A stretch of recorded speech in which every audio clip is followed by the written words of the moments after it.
Bismillahirrahmanirrahim. Assalamualaikum warahmatullahi wabarakatuh. Alhamdulillahirabbil alamin wassallallahu ala nabiyyina Muhammad wa ala alihi wa sahbihi ajma'in. Rabbi shrah li sadri wa yassir li amri wahlul 'uqdatam min lisani yafqahu qawli. Alhamdulillah. Bapak Ibu pemirsa Salam TV, sahabat keluarga muslim yang dimuliakan Allah Subhanahu wa taala. Senang sekali kita bisa melanjutkan kajian kita, kajian fikih. Kita bersyukur pada Allah Subhanahu wa taala yang sudah memudahkan kajian kita ini sehingga bisa kita lanjutkan insyaallah. Mudah-mudahan Allah Subhanahu wa taala senantiasa memberikan kita ilmu yang bermanfaat dan memudahkan kita untuk mengamalkannya. Amin ya rabbal alamin. Pada kesempatan yang lalu terakhir pembahasan kita adalah tentang Ihya'ul Mawad, ya, sebuah pembahasan tentang membuka tanah, yaitu mengelola tanah yang sebelumnya belum dikelola oleh satu orang pun, belum dimiliki oleh seorang pun. Dan di akhir pembahasan itu adalah ketika ada air, ya, atau ada sumur, ya, itu tidak wajib diberikan kepada orang lain. Ketika ada hewan yang membutuhkan, orang yang memiliki hewan piaraan membutuhkan air dari sumur tersebut dan sumur itu sudah dimiliki oleh seseorang, kecuali dengan 3 syarat. Syarat yang pertama adalah bahwa yang diberikan itu adalah air yang melebihi, ya, melebihi kebutuhan dari si pemilik air tersebut, ya, sudah mencukupi, air yang ada sudah mencukupi dan melebihi kebutuhan pemiliknya.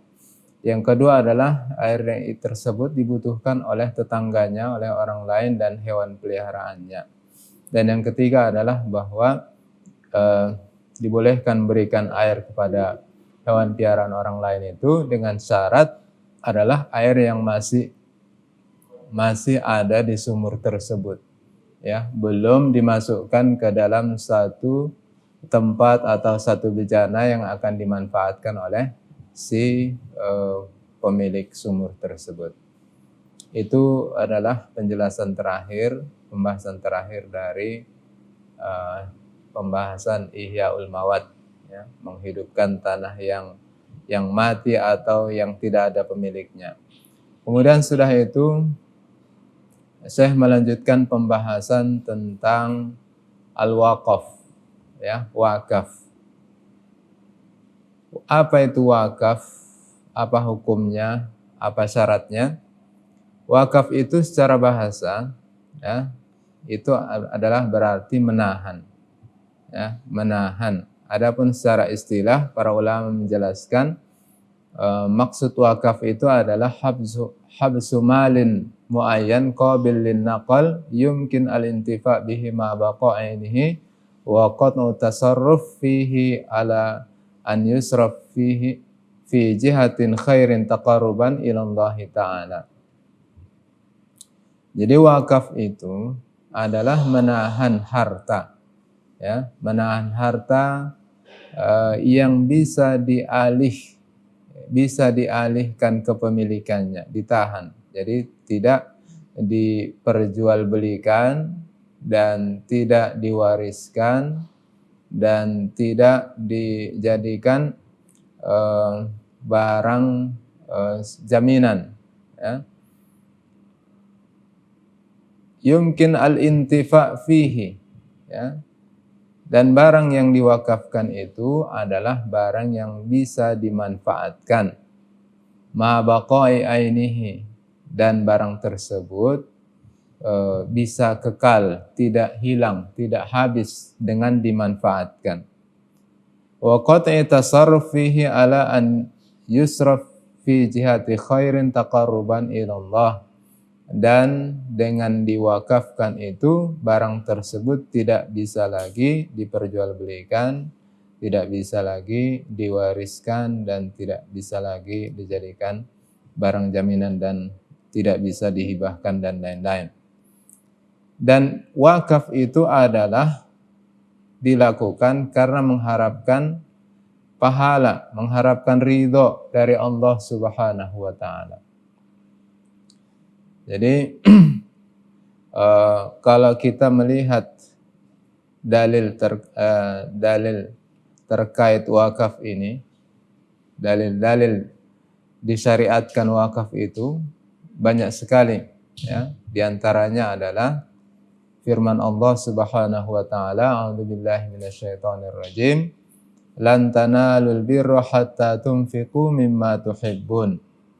Kamu tidak akan mendapatkan kebaikan kecuali sesudah kalian mewakafkan apa yang kalian cintai. Ulama menjelaskan di antara maksud ini adalah mewakafkan barang yang kita cintai. Kemudian hadis Rasulullah SAW yang masyhur, Rasulullah bersabda, "Idza mata ibnu Adam inqata amaluhu illa min thalasin." Jikalau seorang manusia wafat, maka terputuslah amalannya kecuali 3. Salah satunya yang pertama disebutkan oleh Rasulullah adalah shadaqatin jariyah. Sedekah jariyah. Ulama menjelaskan sedekah jariyah di sini termasuklah itu adalah wakaf. Jadi ketika kita mewakafkan harta kita, maka dengan niat mengharapkan pahala ridho dari Allah, maka pahalanya insya Allah akan mengalir terus menerus walaupun kita sudah wafat. Membahas pasal wakaf ini, Syekh mengatakan, qala Syekh rahimahullah, faslun wal waqfu jaizun bi thalathati syara'id. Wakaf itu hukumnya boleh dengan 3 syarat. Ayyakuna mimma yuntafa'u bihi ma'a baqa'i ainihi. Syarat pertama adalah bahwa harta yang diwakafkan itu adalah harta yang bisa dimanfaatkan dan bendanya atau barangnya itu kekal, tidak habis, tidak hilang dan tidak habis karena dimanfaatkan. Jadi yang pertama bisa dimanfaatkan, berarti tidak termasuk di situ barang-barang yang tidak bisa dimanfaatkan karena barang haram atau karena barang tersebut najis atau karena barang tersebut barang yang menyebabkan kemaksiatan seperti alat-alat musik dan lain sebagainya. Kemudian syarat yang kedua adalah wa ayyakuna ala aslin mawjud wa far'in la yanqati', ya. Bahwa hendaklah barang yang diwakafkan tersebut adalah diwakafkan atas orang yang sudah ada, ya. Diwakafkan kepada orang yang sudah ada. Wa far'in la yanqati', dan barang tersebut yang diwakafkan tidak dibatasi waktu. Jadi dia harus wakaf itu lil abad, untuk selamanya. Dan yang ketiga adalah wa an la yakuna fi mahdzurin, ya. Wakaf tersebut bukanlah dari barang yang dilarang, bukanlah dari barang yang diharamkan. Wa huwa ala ma syaratal waqif min taqdim au ta'khir au taswiyah au tafdil. Dan syarat berikutnya, ya, adalah bahwa wakaf itu bisa juga disesuaikan dengan permintaan atau persyaratan yang ditentukan oleh si wakif, ya. Wakaf tersebut juga bisa mengikuti persyaratan yang ditentukan atau yang diminta oleh si wakif yang memberikan harta wakaf. Tapi tentunya persyaratan yang ditetapkan dan ditetapkan oleh si wakif itu adalah syarat yang memang dibenarkan dalam syariat, syarat-syarat yang dibolehkan dalam syariat, tidak menghalalkan yang haram, tidak mengharamkan yang halal dan seterusnya. Apa contohnya yang dibolehkan? Yaitu min taqdim, yaitu memprioritaskan, mengutamakan. Misalnya si wakif akan mewakafkan sebidang kebun. Kemudian dia mensyaratkan bahwa wakaf kebun tersebut adalah untuk dimanfaatkan oleh sekolah fulan, satu sekolah, satu lembaga pendidikan, dan dia mensyaratkan bahwa diutamakan yang mendapatkan hasil nanti itu, apakah dia dikelola menjadi beasiswa dari hasil kebun tersebut, diutamakan bagi pelajar yang sudah menghafal Al-Quran 30 juz misalnya, atau yang banyak hafalannya. Atau takhir, lawan dari takdim, yaitu boleh juga kebalikannya, dengan misalnya dikatakan ketika sudah panen, sudah memberikan hasil dari kebun yang diwakafkan itu, maka disyaratkan sesudah yang hafal Al-Quran itu mendapatkan bagiannya, beasiswa atau sejenisnya, maka sudah mereka adalah misalnya yang rajin sekolah, tidak pernah absen dan seterusnya. Itu takhir. Atau taswiyah, misalnya disyaratkan hendaklah nanti pembagiannya itu disamakan. Pembagian hasil kebun yang diwakafkan itu disamakan antara semua siswa, baik orang kaya maupun orang miskin. Atau tafdil, dibedakan. Yang kaya misalnya dapat 25%, yang miskin misalnya dapat 75%, atau misalnya yang mahasiswa atau pelajar yang rajin atau yang menghafal Quran, dia mendapatkan bagian misalnya jatah per bulan 500.000, sementara yang tidak seperti itu keadaannya, tidak ada hafalannya, pelajar biasa mendapatkan misalnya per bulan 250.000. Itu yang disampaikan oleh Syekh Abu Syuja' rahimahullah dalam kitabnya.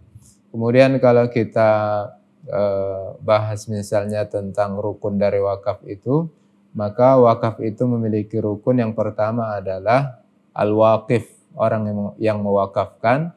Kemudian adalah an-nadhir, yaitu orang yang menerima wakaf, menjadi pengelola wakaf tersebut. Kemudian al-mauquf, harta yang diwakafkan. Kemudian adalah sigot, sigot yaitu ijab qabul. Ijab penyerahan wakaf, ikrar wakaf dari si pemberi wakaf, si wakif, kemudian yang menerima yaitu si nadhir. Jadi itu dia ada sekitar 5 rukun dari wakaf. Baik, demikian pembahasan wakaf Bapak Ibu. Insyaallah akan kita lanjutkan sudah ini pembahasan tentang hibah. Jangan kemana-mana dahulu, kita akan lanjutkan sudah pesan-pesan berikut ini.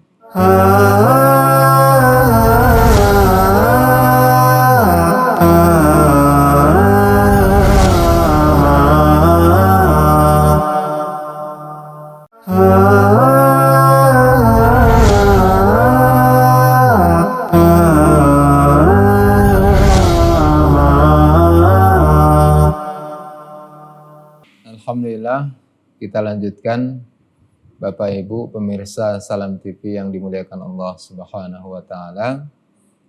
Kita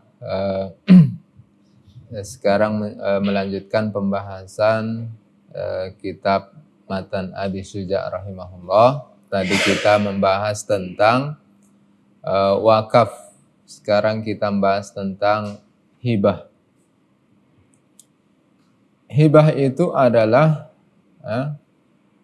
memberikan sesuatu kepada orang lain bila iwat, dengan tanpa mengharapkan ganti, kecuali mengharapkan ridho dan pahala dari Allah Subhanahu wa ta'ala. Dia hibah ini lebih umum daripada wakaf. Kalau wakaf juga diberikan untuk mengharapkan ridho Allah, namun apa yang diwakafkan itu harus barangnya harus dia kekal, harus awet, ya, tidak suatu yang cepat rusak seperti makanan, minuman yang tidak awet. Dan kalau wakaf tidak bisa diperjualbelikan, tidak bisa diwariskan. Kalau hibah itu, barang yang dihibah itu bisa dimanfaatkan oleh yang mendapatkan barang tersebut sesuai dengan keinginannya. Apakah mau diperjualbelikan atau akan diberikan kepada orang lain dan seterusnya. Baik, apa syarat hibah? Di antara yang disyaratkan dalam transaksi hibah itu, ya, pemberian suatu kepada orang lain, itu adalah bahwa yang menghibahkan itu adalah orang yang mukallaf dan rasyid, ya, orang yang sudah mukallaf, sudah aqil dan balik, ya. Bukanlah orang anak-anak, bukanlah seorang yang tidak berakal atau orang gila. Kemudian hendaklah hibah itu suatu barang yang memang bisa diperjualbelikan, ya, yaitu barang-barang yang halal, bukan barang-barang yang haram, bukan barang-barang yang najis, dan bukan barang-barang yang bisa membahayakan orang lain, atau bukan barang-barang yang semacam yang diharamkan seperti alat-alat musik, ya, dan alat-alat sesuatu yang untuk dipakai untuk bermaksiat. Kemudian disyaratkan juga bahwa ayakunal hibah munjizah, ya. Hibah itu hendaklah transaksinya itu menyebabkan kepemilikan bagi orang yang mendapatkan hibah itu dengan tanpa ada batasan waktu. Jadi kalau dibatasi waktunya, aku berikan barang ini untukmu selama seminggu, maka itu tidak sah disebut sebagai hibah. Kemudian di antara syaratnya juga adalah bahwa yang menerima hibah itu memang dia bersedia menerimanya. Maka harus ada ijab dan qabul. Ya. Kemudian juga di antara syaratnya adalah yang menghibahkan barang tersebut orangnya adalah orang yang memang mukhtar, orang yang memang dia rela, ridho, ya, bukan karena terpaksa. Hibah ini dalam Islam itu dianjurkan, ya. Dalam Islam memberikan sesuatu, memberikan barang kepada orang lain itu sangat-sangat dianjurkan, ya.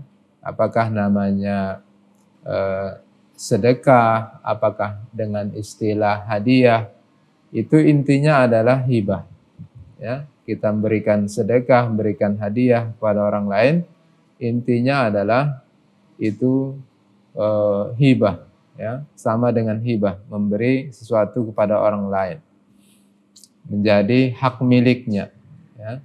Dia bebas menggunakannya, bebas memakainya, bebas untuk melakukan akad dan transaksi jual beli dengan barang tersebut kalau sudah dia miliki. kalau sudah dia terima dari si wahib, orang yang menghibahkan barang tersebut. Jadi dalam Islam transaksi pemberian hibah itu sangat dianjurkan karena itu akan mengeratkan, menguatkan tali silaturahmi, tali ukhuwah Islamiyah antara sama umat Islam. Rasulullah SAW dalam sebuah hadisnya bersabda, tahadu tahabbu, saling memberi hadiahlah kalian, niscaya kalian akan saling mencintai. Ya. Saling memberi hadiahlah kalian, niscaya kalian akan saling mencintai. Dalam hadis yang lain Rasulullah SAW juga menyebutkan, ya, bahwa jika kita memasak daging, memasak gulai, ya, hendaklah kita memberikan tetangga kita, memberikan kuahnya. Tentu tidak kuahnya saja, tentu bersama daging yang dimasak juga tentunya. Ini semuanya adalah dalam rangka untuk memperkuat tali silaturahmi, ya, antara sama umat Islam. Begitu juga disyariatkannya memotong hewan kurban, ya. 2/3 dari daging kurban tersebut kita hadiahkan dan kita sedekahkan, kita hibahkan kepada orang lain. Begitu juga adanya syariat akikah, ya, kita sembelih hewan, yaitu seekor kambing kalau anak yang kita akikahkan itu adalah seorang perempuan, 2 ekor kambing kalau yang diakikahkan itu adalah anak laki-laki, dan itu kita serahkan sebagian untuk orang lain dan sudah masak, sudah siap makan. Ini adalah juga termasuk hibah. Ini juga adalah dalam rangka memperkuat, ya, tali silaturahmi, tali persaudaraan antara sama umat Islam. Dan dengan adanya hibah, sedekah, ya, hadiah ini, maka ketika ada mungkin dalam hati, ya, sebagian saudara kita rasa tidak suka, rasa benci, ya, kepada saudara yang lain, maka dengan adanya pemberian hadiah atau pemberian hibah ini, maka insya Allah akan relatif bisa menghilangkan ketidaksukaan, ya, rasa benci yang ada di dalam hati saudara kita tersebut. Karena itulah Rasulullah mengatakan, tahadu tahabbu, saling beri hadiahlah kalian, niscaya kalian akan saling mencintai. Taib, dalam bahas ini Syekh Abu Syuja' rahimahullah mengatakan, faslun wa kullu ma jaza bai'uhu jazat hibatuhu. Semua yang bisa diperjualbelikan maka boleh untuk dihibahkan. Ya. Jadi semua yang bisa diperjualbelikan, yang dia barangnya bermanfaat, dia barangnya bukan barang yang haram, bukan barang najis, bukan barang untuk maksiat, ya, boleh diperjualbelikan dan itu juga boleh dihibahkan, ya, diberikan kepada orang lain cuma-cuma, tanpa ada ganti, tanpa ada pembayaran. Dan dalam akad transaksi tidak boleh di sana ada gharar, suatu yang tidak jelas. Demikian juga dalam hibah. Maka dalam hibah tidak boleh akadnya itu juga ada ghararnya, tidak jelas. Seperti dikatakan, aku berikan satu dari dua ekor sapiku kepada si fulan. Ya, aku berikan satu dari 2 ekor sapiku kepada si fulan. Tanpa menjelaskan, tanpa menentukan mana yang diberikan kepada si fulan tersebut, maka ini adalah akadnya gharar. Ya, tidak jelas. Itu tidak boleh. Demikian juga dalam hal jual beli, tidak boleh ada dalam transaksi tersebut suatu yang gharar, tidak jelas. Wala talzamul hibah illa bil qabdi. hibah itu belum menjadi akad yang lazim, yang mengikat, kecuali sesudah barang hibah tersebut sudah diterima oleh orang yang menerimanya, oleh orang yang diserahkan barang hibah tersebut.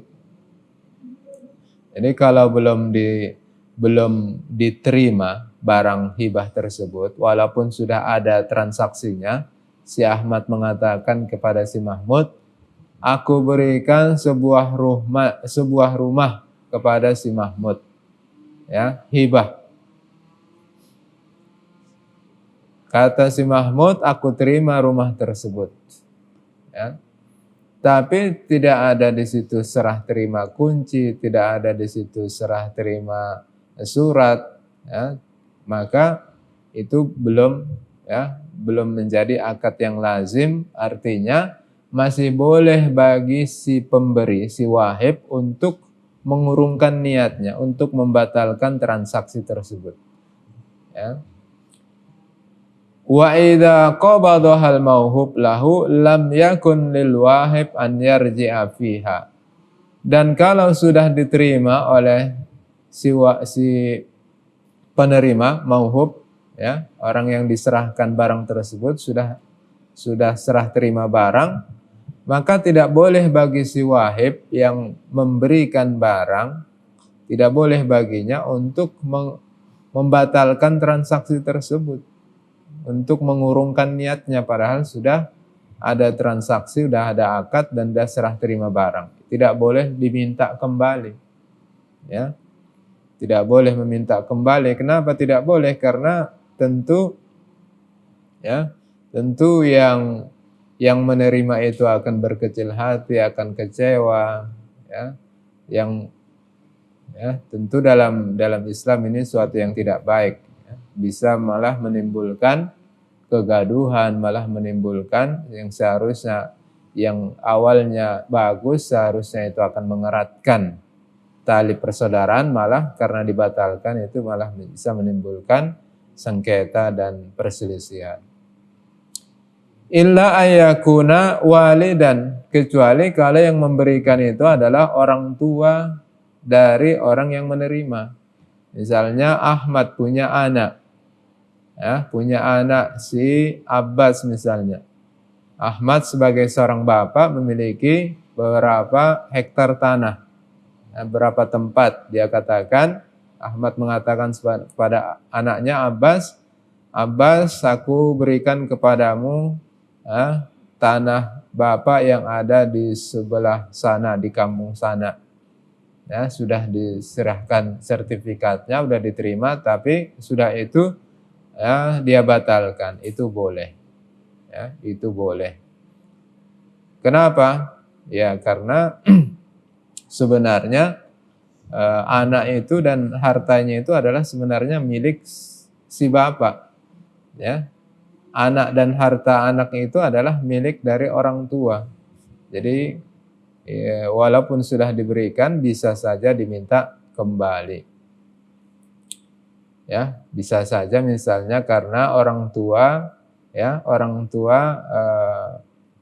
mungkin melihat maslahatnya bukan seperti itu, karena mungkin memiliki beberapa orang anak, ya, karena terlanjur sudah diberikan pada si Abbas, sementara ada banyak anaknya. Kalau satu diberikan, tidak mungkin yang lain tidak diberikan, dan kalau memberikan harus dengan memberikan yang adil, yang sama, ya. Kalau tidak, tentu itu akan menyebabkan perselisihan di kemudian hari. Ketika orang tua sudah wafat, anak pun bisa saling dengki, saling iri karena pembagian atau pemberian yang diberikan oleh orang tuanya tidak sama.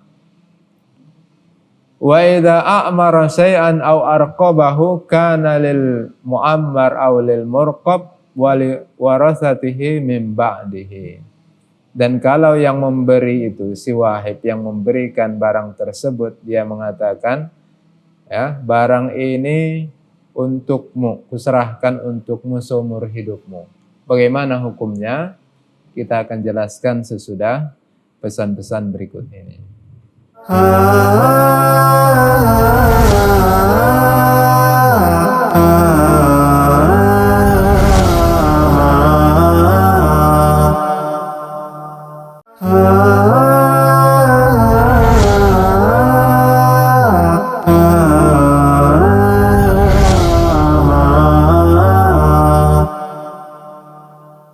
alhamdulillah Bapak Ibu pemirsa Salam TV, sahabat keluarga muslim yang dimuliakan Allah Subhanahu wa taala. Kita lanjutkan masih di pembahasan hibah. Syekh mengatakan, Syekh Abu Syuja rahimahullah mengatakan, wa idza a'mara syai'an aw arqabahu kana lil mu'ammar aw lil murqab wa li warathatihi min ba'dihi. Kalau yang memberikan hibah itu mengatakan kepada orang yang diserahi hibah, ya, ini barang ini aku berikan untukmu seumur hidupmu. Kalau nanti kamu wafat, maka barang ini balik lagi untukku. Atau arqabahu, atau dikatakan kepada orang yang akan diserahi barang tersebut, ya, ini barang ini aku serahkan untukmu, aku berikan untukmu secara hibah, tapi kalau kamu wafat duluan sebelum aku, maka barang tersebut balik lagi sama aku. Tapi kalau aku wafat duluan, maka barang hibah itu tetap menjadi milikmu. Ya, ini namanya arqabah. Bagaimana hukumnya? Hukumnya adalah bahwa persyaratan tersebut mulgho. Syarat yang ditetapkan dan yang dilafazkan oleh si wahib yang memberikan barang itu dianggap tidak ada. Itu adalah syarat yang yang menyelisihi akad hibah itu sendiri, ya. Itu adalah menyelisih akad hibah itu sendiri, karena hibah itu adalah kepemilikan, ya, kepemilikan yang selamanya dan kepemilikan yang cuma-cuma, tidak ada syaratnya, tidak ada batasan waktunya. Jadi kalau dibatasi waktunya maka itu menyalahi syaratnya, maka itu dianggap tidak ada. Karena itu saya mengatakan, ya, kana lil mu'ammar aw lil murqab wa li warasatihi min ba'dihi. Maka barang tersebut menjadi barang, ya, orang yang diserahkan barang itu, ya, baik yang dikatakan untuk seumur hidup ataupun kalau wafat duluan dibalikkan kepada yang berikan, maka itu sah menjadi barang yang diserahkan kepada orang lain itu, dan kalau wafat menjadi harta warisan dari yang menerima barang tersebut. Jadi apa kata-kata yang disampaikan oleh si wahib itu dianggap tidak ada. Kemudian Syekh Abu Syuja rahimahullah sesudah membahas tentang hibah, beliau pindah ke pembahasan luqatoh, yaitu barang temuan. Ya. Bagaimana hukumnya kalau misalnya kita, ya, di jalan atau di satu tempat, ya, melihat ada barang orang lain tercecer, terjatuh, ya, bagaimana hukumnya? Apakah kita ambil atau kita biarkan? Kalau kita ambil, bagaimana hukumnya? Apakah jadi milik kita langsung, otomatis, langsung kita, kalau dia uang misalnya, langsung bisa kita pakai, kita belikan makanan untuk kita, atau gimana hukumnya? Jadi ketika kita mendapatkan satu barang tercecer, barang orang lain, ya, maka boleh bagi kita untuk mengambilnya atau tidak mengambilnya. Sebagaimana kata Syekh dalam matan kitab Abi Syuja, wa idza wajada luqatatan fi mawat au tariq falahu akhdhuha au tarkuha. Kalau seseorang mendapatkan satu barang temuan, barang orang lain tercecer dalam satu tempat yang tidak ada pemiliknya atau didapati di jalan, ya, maka boleh baginya untuk mengambilnya, ya, membawanya atau membiarkan saja. Ya, kita lewat di jalan, kita lihat di sana berceceran uang, ya, uang banyak. Ya. Atau misalnya kita lihat di sana misalnya ada dompet, atau misalnya kita lihat ada misalnya HP atau apa gitu jalan. Jadi kita yakin itu adalah barang orang yang terjatuh atau tercecer. Jadi boleh bagi kita untuk mengambilnya atau meninggalkannya. Kita berlalu begitu saja, kita tinggalkan, biarkan. Wa akhdhuha aula min tarkiha. Syekh mengatakan bahwa kita mengambilnya itu lebih baik daripada kita meninggalkannya. Ya. In kana ala thiqatin minal qiyam biha. Kalau kita yakin bahwa kita bisa menunaikan tanggung jawab terhadap barang tersebut. Ya. Jadi kita ambil bukan berarti untuk kita langsung otomatis menjadi barang kita, ya, tapi ada kewajibannya. Ya. Kenapa lebih baik kita ambil, tapi ada konsekuensinya? Lebih baik kita ambil karena dengan kita ambil dan kita tunaikan konsekuensinya, yaitu kita mencari atau kita mengumumkan, nanti akan dijelaskan, dan tujuannya adalah untuk menyerahkan barang tersebut kepada pemiliknya. Itu lebih baik daripada kita biarkan, bisa jadi yang mengambilnya nanti adalah orang-orang fasik, adalah orang-orang yang tidak tahu agama. Dia ambil, ya, dan dijadikan barang miliknya. Sementara si pemilik, ya, sementara orang yang memiliki barang tersebut capek mencari ke sana kemari, apalagi kalau barang itu adalah barang yang mahal, ya, susah dia mencari ke sana kemari, ya, tidak dapat karena sudah diambil oleh orang yang fasik. Maka kita ambil lebih baik, tapi dengan catatan kita yakin bahwa kita bisa menunaikan kewajiban kita. Wa idza akhadaha wajaba alaihi an ya'rifa sittata asya. Kalau kita mengambil barang tersebut, barang temuan, barang yang tercecer, terjatuh, barang orang lain, ya, maka kita harus mengetahui sittah asya, mengetahui 6 hal dari barang tersebut. Kita harus memastikan. Yang pertama adalah wi'aha, yaitu wadah, bejananya terbuat dari apa. Ifasoha, ya, tempatnya dari apa, tutupnya dari apa. Wika'aha, talinya terbuat dari apa, warnanya apa, ya, bagaimana ikatannya.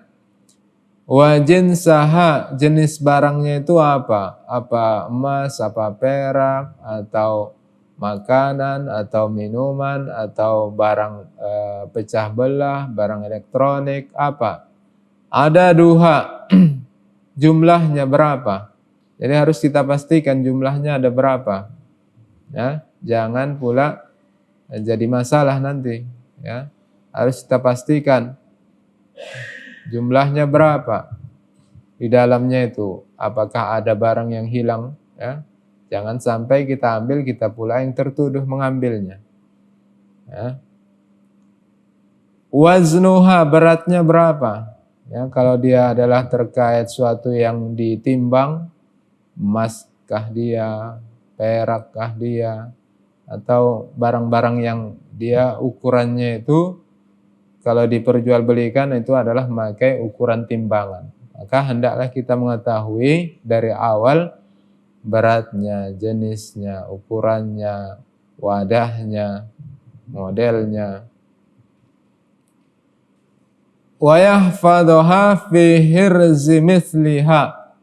Dan kalau kita mau mengambil barang tersebut, maka sudah kita mengetahui model, jenis, jumlah, berat barang tersebut, hendaklah kita menyimpan barang tersebut pada tempat penyimpanan yang semestinya.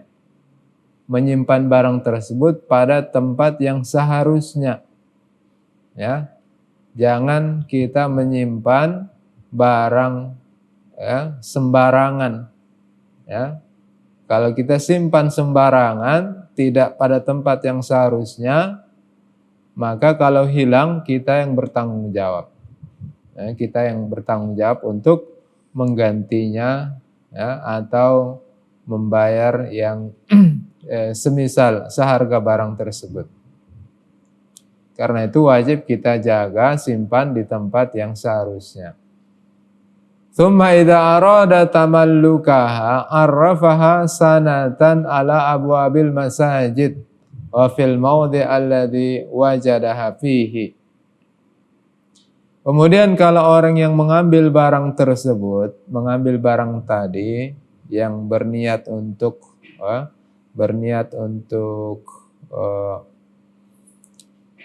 memilikinya dan mencari pemiliknya. Ya, awalnya adalah untuk mencari pemiliknya dan mengembalikan kepada pemiliknya.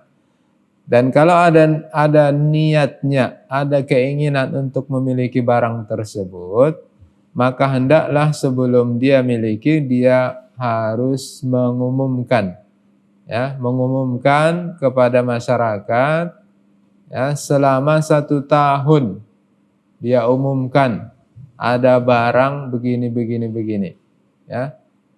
Tapi tentu dalam mengumumkan tersebut tidak serinci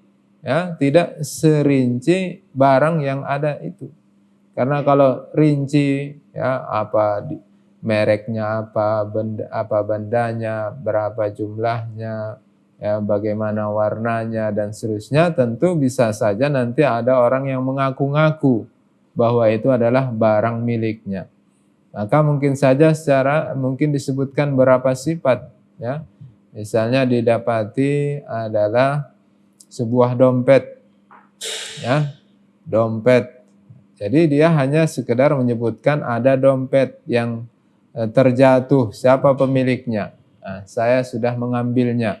Siapa yang kira-kira merasa dompetnya hilang, terjatuh, silahkan hubungi saya. Maka ketika ada orang yang datang, maka harus diuji betulkah itu dompet dia, warnanya apa saja isinya, dompet tersebut terbuat dari apa, kulit atau plastik atau bagaimana, berapa besarnya, mereknya apa dan seterusnya. Memastikan bahwa itu adalah memang pemilik dari barang temuan tersebut. Jadi diumumkan selama 1 tahun di mana? Di pintu-pintu masjid, ya, di pintu-pintu masjid, ya, bukan di dalam masjid, ya, di pintu-pintu masjid ketika orang situ lalu lalang, ya, bukan di dalam masjid. Kalau dalam masjid bisa mengganggu orang yang lagi ibadah, lagi sholat, lagi zikir dan seterusnya. Dan juga diumumkan fil maudhi alladzi wajada fihi, diumumkan juga di tempat, ya, di tempat yang dia ambil barang tersebut, dia dapatkan. Kalau zaman sekarang relatif lebih gampang, ya. Kalau di zaman dulu mungkin seperti ini, kalau zaman sekarang bisa juga lewat WA, ya. Jadi sifatnya fleksibel, ya.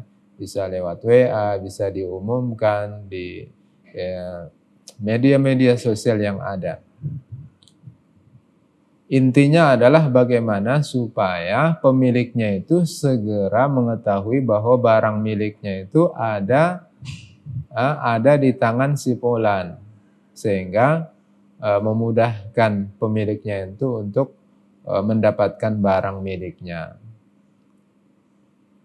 Fa in lam yajid sahibaha kana lahu an yamtalikaha bi syartid dhaman. Kalau juga diumumkan selama 1 tahun tapi juga pemiliknya belum datang, belum diketahui siapa pemiliknya, maka boleh bagi orang yang mendapatkan barang tersebut untuk memilikinya, untuk menggunakannya, memakainya, tapi dengan syarat doman. Dia wajib mengganti kalau nanti suatu saat datang pemiliknya, memang betul itu pemiliknya dan harus dia menggantinya, mengembalikannya, mengganti kalau barang tersebut rusak. Tapi pembahasan ini masih ada, insyaallah akan kita lanjutkan Bapak Ibu pemirsa pada episode yang akan datang. Mudah-mudahan ini bermanfaat, lebih dan kurang mohon maaf. Demikian. Wassalamualaikum warahmatullahi wabarakatuh.